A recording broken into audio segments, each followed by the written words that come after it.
अहिंसा परमो धर्म की, महावीर भगवान की।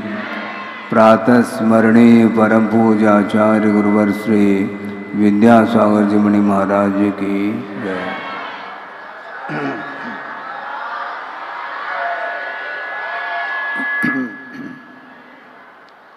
पूर्वार्ध और उत्तरार्ध की अपेक्षा से वृषभ कुमार अभी तक वैभव के बीच में रहे। अब उन्हें वैभव में कोई सार नज़र नहीं आ रहा है। बहुत जल्दी उन्हें वैराग्य होने वाला है। किस प्रकार बाहरी वैभव से अपने आप के मुख को कैसे मोड़ लेते हैं, ये ध्यान रखें। वो कभी भी अपने जीवन में ड्रामा नहीं खेलते हैं और आप लोग ड्रामा को अच्छा मानते हैं। कुछ क्षण के लिए आप लोगों को वैराग्य भी होता है और पुनः वही घोड़ा और वही मैदान देखने में आता है। एक स्मशान वैराग्य माना जाता है, एक प्रसूति वैराग्य भी माना जाता है।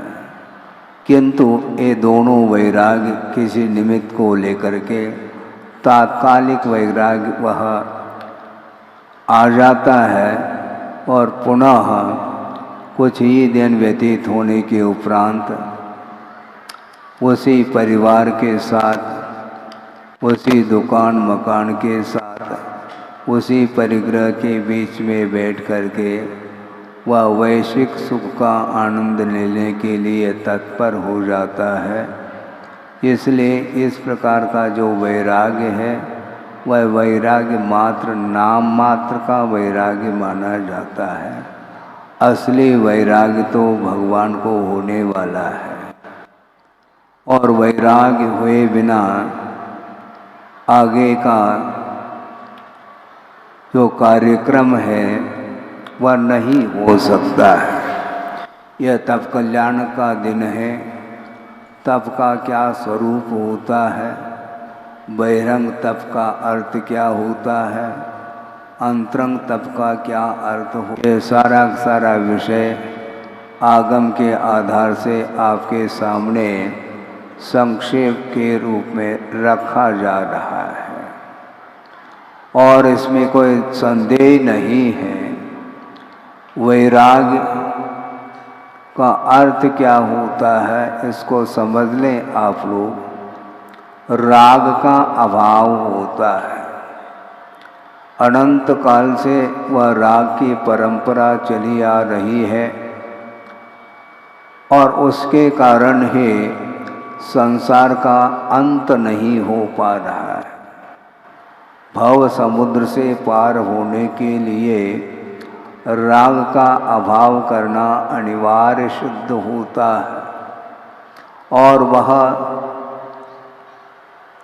वीतराग अवस्था वह प्रदर्शन का विषय नहीं है। ये सभी लोग ध्यान से सुन लें, क्योंकि प्रदर्शन करते करते अनंत काल व्यतीत हुआ है और अभी भी आत्मा का दर्शन नहीं हो पा रहा है। आत्मदर्शन बहुत दुर्लभ वस्तु है। हमेशा संसारी प्राणी की दृष्टि बहिर्दृष्टि ही बनी रहती है। कुछ क्षण के लिए यदि मान लो बड़े पुरुषार्थ के माध्यम से दृष्टि को परिवर्तित करके अंतर्दृष्टि बनाने का पुरुषार्थ वह कर भी लेता है तो बहुत जल्दी अनायास पुनः उसकी दृष्टि बाहर की ओर जाती है। आचार्य पूज्यपाद स्वामी हुए हैं जिन्होंने सिद्धांत ग्रंथ का भी आलोड़न किया है और अध्यात्म परक ग्रंथ की भी उन्होंने रचना की है और वह अध्यात्म ग्रंथ में शायद वह समाधि तंत्र हो, उसमें एक श्लोक आता है, वह आपके सामने रख रहा हूँ। इसलिए रखना अपेक्षित समझता हूँ कि आप लोग दीक्षा के लिए बार बार भावना रखते हैं, रखना भी चाहिए, क्योंकि विषयों के प्रति उपेक्षा का जो भाव होता है उसी का नाम चारित्र माना है। और असंयम की भूमिका में अनंत काल व्यतीत हुआ है, इसलिए संयम को अंगीकार करने के भाव भी बड़े दुर्लभ से हुआ करते हैं। किंतु भावना अलग वस्तु और तदनुरूप अपने आपके जीवन को परिवर्तित करना बहुत ही कष्ट साध्य है। असंभव तो नहीं कह रहा हूँ, किंतु संभावना के तौर पर बहुत कुछ कहा जा सकता है। लेकिन बार बार अंतर्दृष्टि होने के बाद भी बिना किसी प्रयत्न के वह दृष्टि बाहर की ओर चली जाती है। ये ज्ञात भी नहीं होता है कि हमारी दृष्टि बाहर की ओर कब चली गई है। जाने के बाद लगता है कि अरे हम बाहर की ओर आए हैं, फिर भीतर पहुंचने का प्रयास करता है। एक श्लोक आपके सामने रख रहा हूँ, बहुत वह मार्मिक श्लोक है। श्रमणों के लिए भी वह चुनौती देता है, श्रवण के लिए भी बहुत वह कष्ट साध्य माना जाता है कि जानन्नपि आत्मनस्तत्वम विविक्तम भावयन्नपि जानन्नप्यात्मनस्तत्वम विविक्तम भावयन्नपि पूर्व विभ्रम संस्कारात् भ्रांतिम भूयोपि गच्छति। वह सोचो विचार करो, आत्मा को जान रहा है, आत्मा का क्या स्वरूप है उसको वह जान रहा है, और उसको विविक्तम भावयन्नपि अपने शरीर से उसका पृथक अनुभव भी कर रहा है, आत्मा का संवेदन भी कर रहा है, किंतु पूर्व विभ्रम संस्कारात् अतीत कालीन जो विभ्रम है, मोह है, उस मोहजन्य संस्कार के कारण वह बार बार भ्रांतिम भूयोपि गच्छति, बार बार वह भ्रांति को प्राप्त करता है। सोचो विचार करो, ज्ञान अलग वस्तु है और चारित्र अलग वस्तु है। ज्ञानावरणी कर्म का क्षोभम पुरुषार्थ के बल पर हो सकता है, यहाँ तक कि वह अंगों का और पूर्वों का भी क्षोभम प्राप्त कर सकता है। इसके उपरांत भी सम्यक दर्शन से वंचित रह सकता है।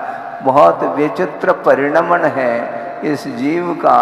इसलिए आप लोगों को बहुत ही सावधानी के साथ निरंतर आत्मा की साधना करने के लिए कटिबद्ध होने की आवश्यकता है। गुरुदेव ने कई बार कहा था हम लोगों के लिए कि वह मोक्ष मार्ग मात्र एक बार भोजन करना, केश लोचन करना, विहार करना, सर्दी गर्मी आदि सहन करना, वस्त्र को उतार देना, इतना ही मात्र मोक्ष मार्ग नहीं है। महाराज अभी तो हम वस्त्र में हैं और आप कह रहे हैं इतना ही मोक्ष मार्ग नहीं है, तो मोक्ष मार्ग है क्या वस्तु? गुरुदेव ने बहुत अच्छी बात कही थी कि वस्तुतः समूह का नाम मोक्ष मार्ग नहीं है। ये हमेशा आप ध्यान रखेंगे कि समूह का नाम मोक्ष मार्ग नहीं, किंतु एकाकी साधना करने का नाम, एकाकी हो करके जो साधना में रत रहता उसका नाम मोक्ष मार्ग है। कुछ लोग ऐसे भी होते हैं कि वह मोक्ष मार्ग पर चलने के लिए एक दूसरे की प्रतीक्षा में भी रत रहते हैं। वो आगे बढ़ेंगे तो हम आगे बढ़ेंगे, और वह पीछे बढ़ेंगे तो हम भी पीछे बढ़ेंगे। ऐसा नहीं होता। वस्तुतः मित्रता का नाम मोक्ष मार्ग नहीं, और शत्रुता का नाम भी मोक्ष मार्ग नहीं। मोक्ष मार्ग में वस्तुतः शत्रु और मित्र की परिकल्पना से ऊपर उठना होता है, उसका नाम मोक्ष मार्ग कहा है। और इसमें कोई संदेह नहीं है, यह मोक्ष मार्ग के लिए कोई अपवाद, कोई एक्सेप्शन नहीं है कि वह वस्त्र के साथ भी वह मोक्ष को प्राप्त कर ले।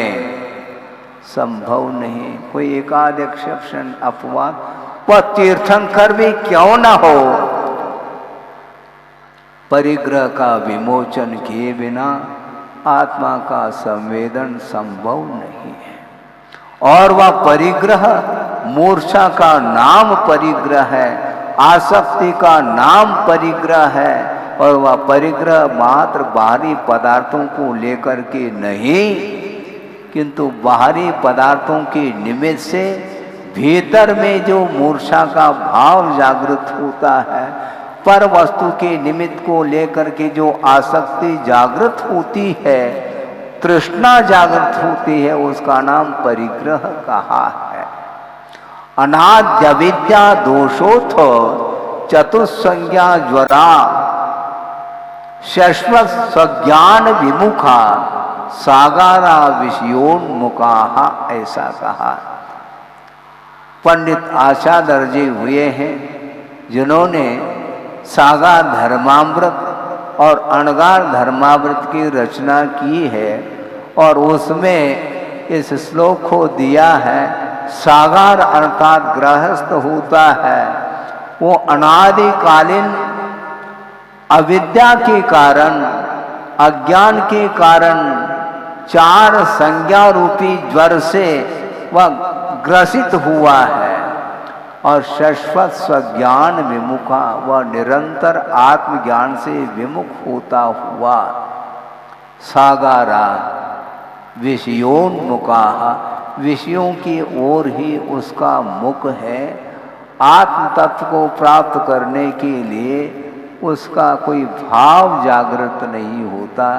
और आप लोग यहाँ पर बैठे हैं और अपनी भावना व्यक्त की है कि महाराज अब शीघ्रातिशीघ्र क्या है दीक्षा हो।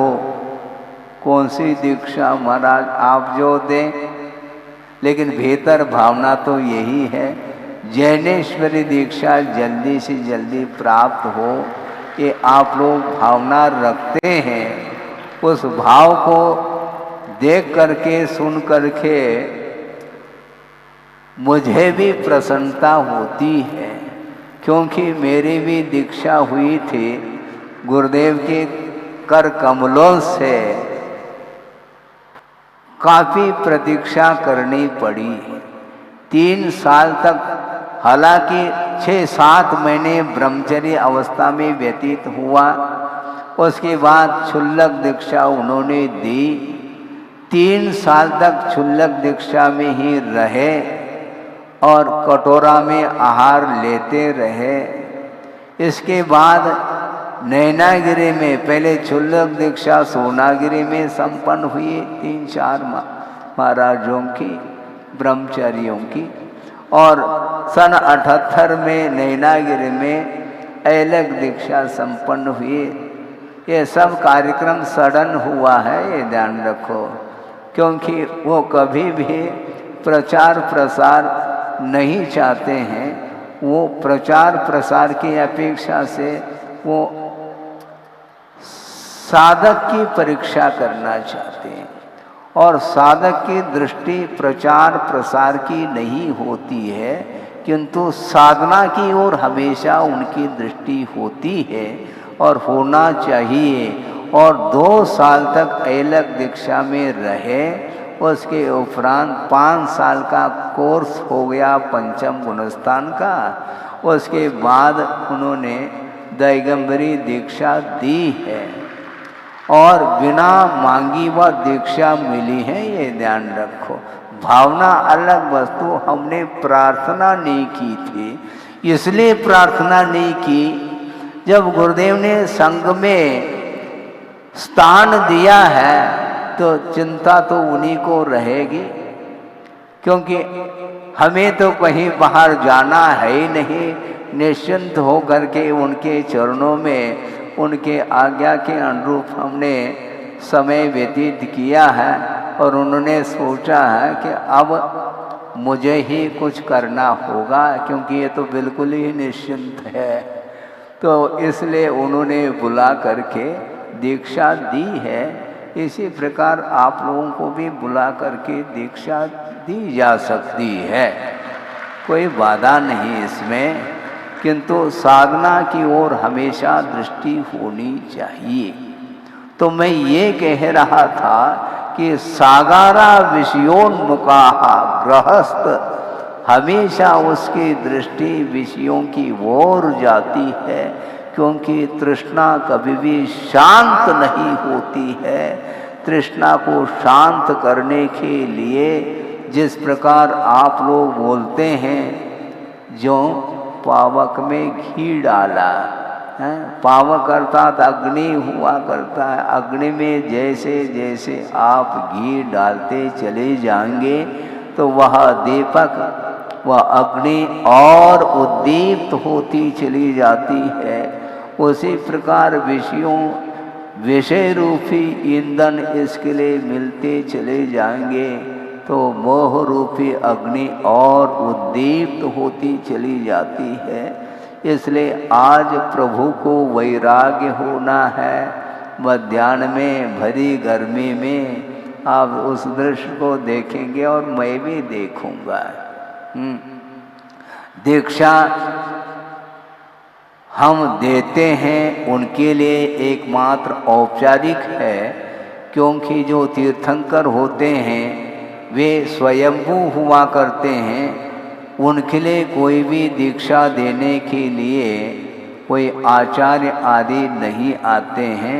उन्हें स्वयं वैराग्य हो जाता है और वन की ओर वह विहार करते हैं और अपने ही हाथों से संकल्प पूर्वक पंचमुष्टि के श्लोच करके और परिग्रह का विमोचन करके वहीं एकांत में वो साधना में रत होते हैं।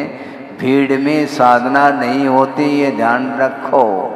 किंतु यह पंचम काल है, एकांत में हम साधना करना तो चाहते हैं, किंतु वस्तुतः सहनन का अभाव होने के कारण जो आगम में व्यवस्था दी है, संघ की व्यवस्था, उस संघ के साथ रह करके पूरक बन करके आत्मा की साधना करने के लिए आज्ञा है आगम की और गुरुओं की, उसके अनुरूप ही अपने को आगे बढ़ना होगा। मैं आपके सामने इस तप कल्याण के विषय में कुछ विचार और रखना चाहता हूँ। मन है कि वस्तुतः यह तप कल्याण है क्या वस्तु? परिग्रह का विमोचन किया जाता है, किंतु वह परिग्रह दो तरह का होता है। क्षेत्र वास्तु हिरण्य सुवर्ण धन धान्य दासी दास कुप्यंड भांड के रूप में ये बहिरंग परिग्रह माना जाता है, जिसको लेकर के ही आत्मा के अंदर बार बार आसक्ति उत्पन्न होती है। बाहरी पदार्थों के निमित्त को लेकर के आसक्ति होती है, किंतु वस्तुतः जो बहिरंग पदार्थ है वह परिग्रह नहीं है।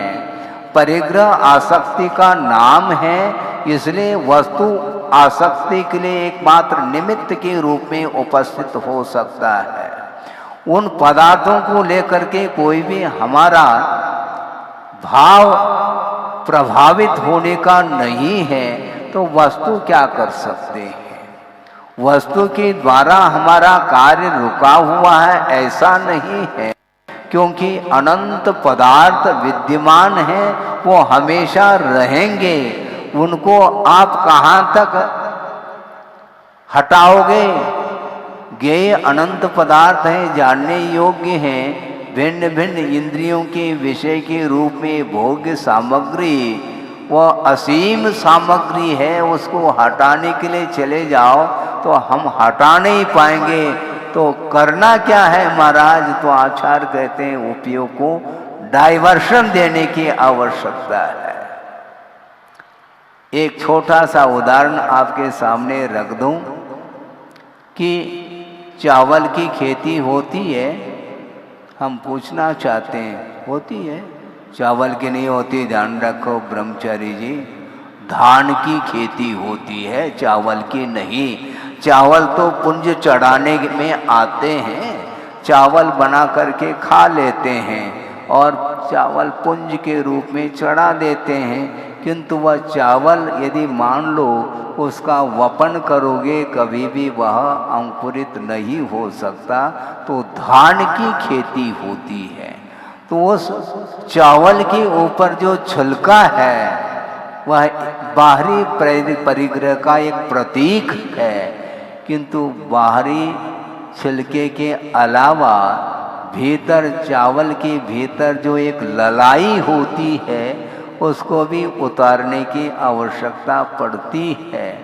मूसल के माध्यम से पहले धान को कूटा जाता है और कूटने के बाद छिलका उतर जाता है। फिर बाद में पुनः जो चावल है उसको भी हल्के हाथ से कूटा जाता है ताकि वह अक्षत अखंड बने रहें और उसके ऊपर की जो ललाई है उसको उतारी जाती है।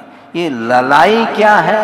ये अंतरंग परिग्रह का प्रतीक है और उस चावल के ऊपर जो छिलका है वह बहिरंग परिग्रह का प्रतीक है। हम आपके सामने पूछना चाहते हैं, ऐसी कोई मशीन है क्या कि बाहर का छिलका तो न उतरे और भीतर की ललाई उतर जाए? संभव है कोई मशीन हो लेटेस्ट? संभव नहीं है। बाहरी परिग्रह उतारो, कौन के लिए कहा जा रहा है? वह तीर्थंकर भी क्यों ना हो। हाँ, आप तीर्थंकर रह आओ, किंतु वस्तुतः अभी आप होनहार तीर्थंकर हैं। इसलिए वैराग्य को धारण करेंगे और जब तक बहिरंग वस्त्र का परिग्रह का विमोचन नहीं करेंगे तब तक भीतरी जो परिग्रह हैं वो सारे सारे चारित्र को आवरणित करने वाले जो मोहनी कर्म हैं वह बहिरंग परिग्रह नहीं किंतु वह अंतरंग परिग्रह के रूप में है और उसी को समाप्त करने के लिए यह उपक्रम है। नग्गो न मोक्ष मग्गो कहा कुंद कुंद स्वामी ने। मात्र नग्नता का नाम मोक्ष मार्ग नहीं और नग्गो ही मोक्ष मग्गो, नग्नता ही मोक्ष मार्ग। माना दोनों बातें आप कह रहे हैं। हम क्या अर्थ लें? नग्नता मोक्ष मार्ग नहीं, इसका आशय ये है कि मात्र बहिरंग परिग्रह का विमोचन करना, नग्न अवस्था को धारण करना ही मात्र मोक्ष मार्ग नहीं, किंतु नग्गो ही मोक्ष मग्गो का अर्थ भीतरी जो परिग्रह है उसका जब विमोचन हो जाता है तब वह भीतर से भी वह निष्परिग्रही माना जाता है, तब वह चारित्र आता है। उसी का नाम चारित्र कहा है कुंद कुंद देव ने। इसलिए कुंद कुंद देव क्या कह रहे हैं उसको हम बाद में समझेंगे। पहले कम से कम श्रावक का स्वरूप क्या होता है उसको भी समझने की चेष्टा करो। हम समझाना नहीं चाहते क्योंकि आप लोग पहले से पंचम गुणस्थान वर्ती श्रावक के रूप हैं और प्रतिदिन रत्न श्रावकाचार्य के माध्यम से प्रतिमाओं का पालन भी आपके द्वारा हो रहा है। उन प्रतिमाओं का पालन करो और धीरे धीरे धीरे प्रतिमाओं का पालन करते करते वह पंचम गुणस्थान से ऊपर आपकी गति होगी। पंचम गति के लिए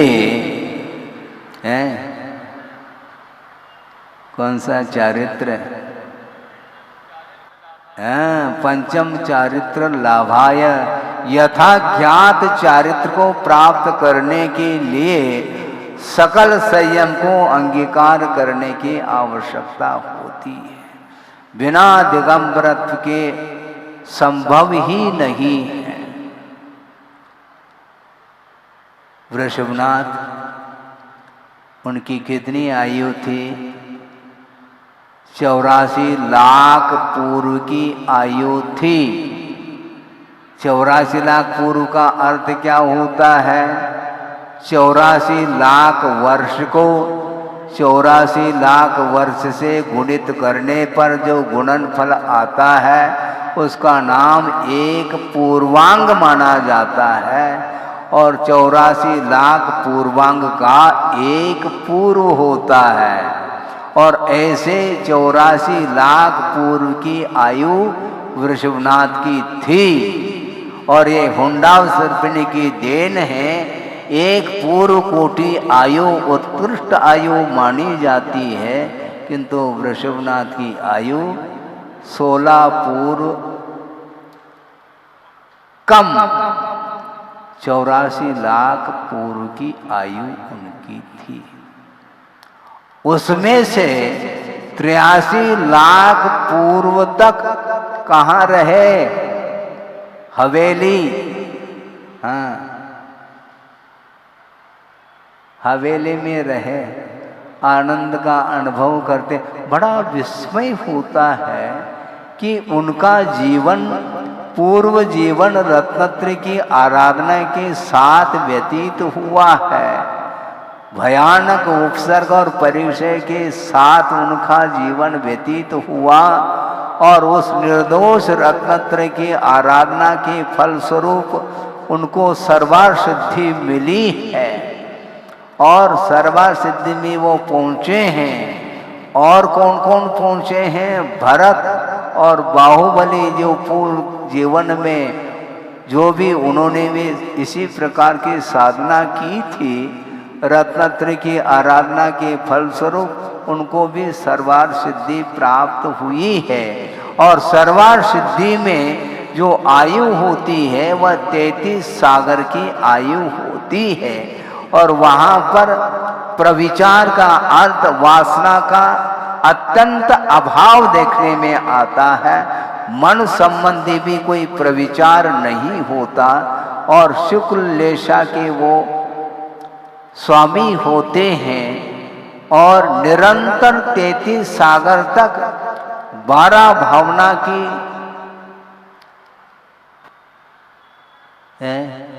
12 भावना का चिंतन, तत्व चिंतन के साथ उनका समय व्यतीत हो जाता है।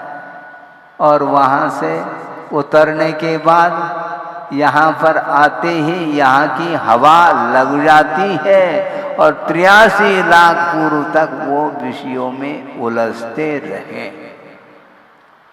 ये बिना मोह के संभव नहीं है, ये क्लियर कट है।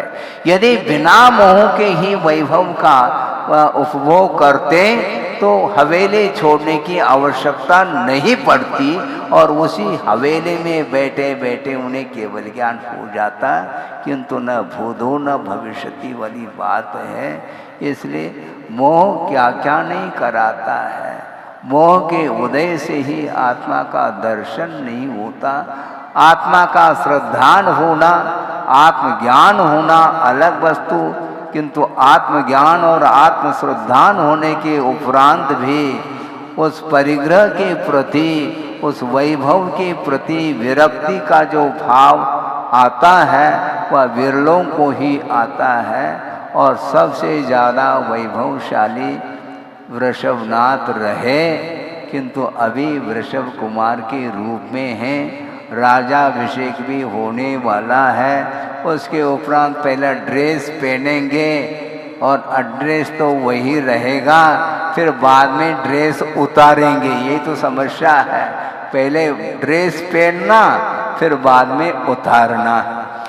पहन क्यों रहे हैं? राग के साथ ही ड्रेस को पहना जाता है। और वैराग्य होते ही ड्रेस को उतारा जाता है, बुद्धि पूर्वक पहना है तो बुद्धि पूर्वक ही उतारना पड़ेगा, यह सिद्धांत है। अपने आप यदि वस्त्र आ गए होते तो अपने आप वस्त्र उतर भी सकते हैं, किंतु वैभव उन्होंने बुद्धि पूर्वक अपनाया है। ये बात अलग है कि जिस प्रकार आप लोग षटकर्म करके वित्त का अर्जन करते हैं, आपकी आजीविका चलती है, जीवन यापन करने के लिए वित्त का अर्जन आप बुद्धि पूर्वक करते हैं, उस प्रकार उन्होंने कोई भी वर्तमान जीवन में कोई वित्त का अर्जन उन्हें करना नहीं पड़ा। सबसे ज़्यादा वैभव उन्हें प्राप्त हुआ है और सौधर्मेंद्र भी फीका नजर आता है उनके सामने, किंतु जब तक वैराग्य नहीं है तो बुद्धि पूर्वक उस वैभव का उपभोग भी वो करते रहें। सोचो विचार करो, 33 सागर के संस्कार कहाँ चले गए। यहाँ आते ही जो बाहरी परिग्रह है वह आकर्षित करता है, निश्चित बात है, और इसलिए बुद्धि पूर्वक उसका उपभोग करते रहें। किंतु उनके पास जो राग था वह अनंतानुबंधी संबंधी राग नहीं था, इसलिए अप्रत्याख्यानावरणी कषाय के उदय से अथवा आगम ग्रंथों में यह भी मिलता है कि तीर्थंकर दीक्षित होने के पूर्व में उनका जीवन पंचम गुणस्थान के समान ही उनका आचरण होता रहता है, ऐसा उल्लेख भी मिलता है। किंतु प्रत्याख्यानावरणी कषाय का जब तक क्षोभम नहीं होगा तब तक सकल संयम नहीं आ सकता है। हाँ, कि वस्तुतः महावीर भगवान का जो सिद्धांत है वह अपरिग्रहवाद को लेकर के है। इसलिए मान लो आप उस दिगंबरत्व को देख करके आप अपने आपके राग को समाप्त नहीं कर पाते हैं, तो ऐसा कर लिया जाए, इसमें समझौता तो हम नहीं कर पाएंगे, आपको करना होगा। कैसे करेंगे महाराज? कुछ नहीं है। आपने लंगोट की बात करी थी और लंगोट में भी बहुत कपड़ा लगता है और उससे कम कपड़े में काम चल जाएगा। एक 4 अंगुल 3 अंगुल की एक पट्टी है, हरी पट्टी जिसको बोलते हैं, उसके माध्यम से आंख की ज्योति भी बढ़ सकती है। इसलिए जब कभी भी दिगंबरत्व कोई महाराज आ जाए दिगंबरत्व को लेकर के वीतरागी, उस समय उनको देखते ही धीरे से जेब में से उस पट्टी को, हरी पट्टी को आपके अपने आंख पर उसको रख लें तो ज़्यादा उपयुक्त होगा। उन्होंने हाथ जोड़ करके कहा, महाराज हमारी गलती हो गई, स्वीकार कर लो। इसको बोलते हैं स्वयं तुम रागी हो और वीतरागी को रागी बनाने का प्रयत्न करते हो, ये ठीक नहीं। अपने राग को समाप्त करने का पुरुषार्थ करो। इस भाव में मान लो यदि राग समाप्त नहीं भी होता है तो उस वीतरागी दिगंबरत्व के प्रति जो आस्था है, उस आस्था को भी तुम जागृत कर लोगे तो भव समुद्र से पार हो सकते हो। इससे ज्यादा हम कहना नहीं चाहते। सोचो विचार करो। इसलिए इसमें कोई अपवाद नहीं है, चाहे वह तीर्थंकर हो, चाहे वह सामान्य कोई भी व्यक्ति हो, दिगंबरत्व को अंगीकार किए बिना कोई रास्ता है नहीं। मोक्ष पथ पर चलना चाहो तो सरागता से वीतरागता की ओर आना होगा। और वीतराग बाहरी रूप से 10 प्रकार के परिग्रहों का विमोचन करने के उपरांत भी कुंद कुंद देव कहते हैं अभी प्रारंभ हुआ है मोक्ष मार्ग, अभी एंड नहीं हुआ, अभी बहुत है एंड, अभी बहुत कुछ करना है। अभी एंड नहीं, अभी शुरुआत है। और एंड क्या होगा उसके लिए समय और ज़्यादा लगेगा मुझे, इतना समय तो यहाँ पर है नहीं। इसलिए संक्षेप में हम ये कहना चाहते हैं कि वस्तुतः राग और वीतराग बड़ा अंतर है। और राग भी दो तरह का है, घबराओ नहीं। आप निर्ग्रंथ लिंग को धारण नहीं कर सको, कोई बाधा नहीं, किंतु आप रागी बने रहें, किंतु धर्म के प्रति राग रखो, विषयों के प्रति राग नहीं होना चाहिए। धर्मान राग जिसका निरंतर वृद्धिंगत हो रहा है, निश्चित रूप से विषयानुराग समाप्त हो सकता है। विषयानुराग को समाप्त करने के लिए और कोई भी साधन नहीं है। धर्मान राग को बढ़ाने का निरंतर पुरुषार्थ करो, तब कहीं जाकर के वह वीतरागता आएगी। और वह वीतरागता कब आएगी ये ध्यान रखो, साक्षात समोशरण में प्रभु विराजमान है और उनके चरणों में गणधर परमेष्टि विराजमान है और वे दिव्य ध्वनि का आलम्बन लेकर के हम और आपके लिए देशना देने के लिए तत्पर हैं। और वह देशना देने वाले गणधर परमेष्टि भी धर्मान रागी है, ये ध्यान रखो।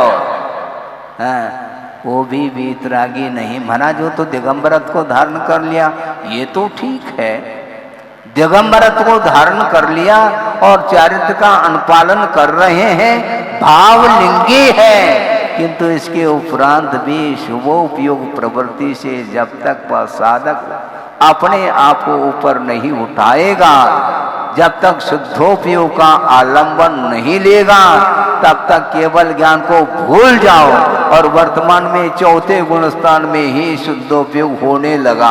अब सोचो, विचार करो, गणधर परमेष्टि तो देशना दे रहे हैं, गणधर परमेष्टि समोशरण में खड़े होकर के प्रभु की वंदना करने में तत्पर है, प्रभु की स्तुति करने में लीन हो रहे हैं। उस समय उनको धर्मानुराग ही है और केवल ज्ञान प्राप्त करना हो, उस समय भगवान की वंदना, भगवान की स्तुति आदि करते समय वह शुभोपयोग प्रवृत्ति है, वो देशना दे सकते हैं, किंतु देशना के माध्यम से विश्व का कल्याण किया जा सकता है, किंतु आत्म कल्याण करने के लिए दिगंबरत्व को अंगीकार करने के उपरांत भी जब तक वो आत्मा में लीन नहीं होंगे, अर्थात जब तक शुक्ल ध्यान नहीं होगा, तब तक केवल ज्ञान को भूल जाओ। यदि चतुर्थ गुण स्थान में ही शुद्धोपयोग मानेंगे तो शुक्ल ध्यान को मानना पड़ेगा, और शुक्ल ध्यान यदि मान लो चौथे गुण स्थान में हो जाएगा तो बिना वस्त्र को उतारे केवल ज्ञान हो जाएगा, जबकि न ये भूतो न भविष्यति है।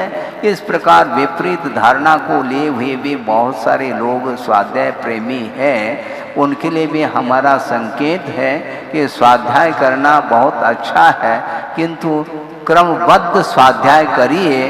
क्रमबद्ध पर्याय की चर्चा को छोड़ करके क्रमबद्ध यदि आप स्वाध्याय करते हैं तो निश्चित रूप से आगम का जो हार्द है, जो गहराई है, जो उसकी विराटता है, वह पकड़ में आ सकती है और बहुत ही जल्दी जो विपरीत धारणा, जो विपरीत यदि होगी वह भी परिवर्तित हो सकती है, और समीचीन आस्था यदि जागृत होगी तो निश्चित रूप से अपने जीवन में भी वह पुरुषार्थ के माध्यम से उस वीतरागता को हासिल किया जा सकता है, जिसके माध्यम से मोह का अभाव हो सकता है। मोह का अभाव किस प्रकार प्रभु करेंगे, ये सारा विषय इन 2 दिनों में हमें देखना है।